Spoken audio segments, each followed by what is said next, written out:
সুখের ইচ্ছা, আশা ও ভোগাকাঙ্ক্ষা এই তিনটি হলো যাবতীয় দুঃখের মূল কারণ। বিনাশশীলের বাসনা ত্যাগ করলে অবিনাশী তত্ত্বের প্রাপ্তি হয়। এটা হওয়া উচিত, ওটা হওয়া উচিত নয়, এর মধ্যেই সব দুঃখ ভরা রয়েছে।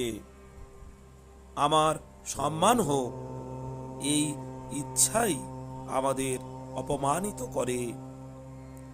মনে কোনো বস্তুর বাসনা রাখাই হলো দারিদ্র্য। যে শুধু নিতে চায় সে সর্বদা দরিদ্রই থাকে।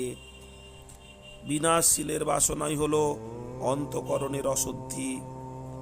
মানুষকে কর্ম ত্যাগ করবে না, ত্যাগ করবে কামনাকে।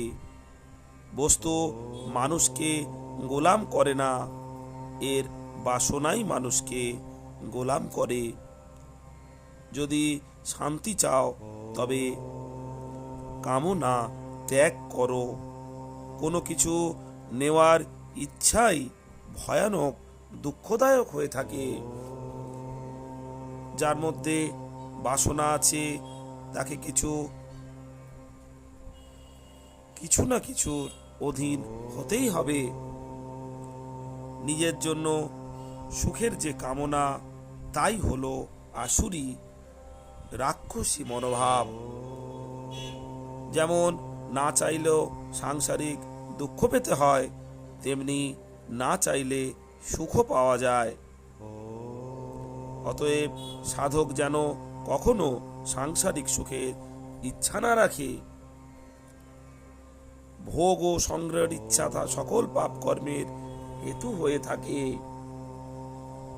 এছাড়া এটির আর কোনো প্রয়োজন সিদ্ধ হয় না। তাই এই ইচ্ছা ত্যাগ করা উচিত। নিজের জন্য সুখভোগ ও সংগ্রহের ইচ্ছার ফলে মানুষ অসুর ও অধম হয়ে যায়। অথচ এর ইচ্ছা ত্যাগ করলে মানুষ দেবতাদের থেকেও অধিক মাননীয় হয়ে ওঠে। যে বস্তু আমার তা আমি পাবই, অপরে তা নিতে পারবে না। অতএব কামনা না করে আপন কর্তব্য পালন করতে হবে। আমি যেরকম চাইব সেরকমই যেন হয়। যতক্ষণ এই ইচ্ছা থাকবে ততক্ষণ শান্তি লাভ হবে না।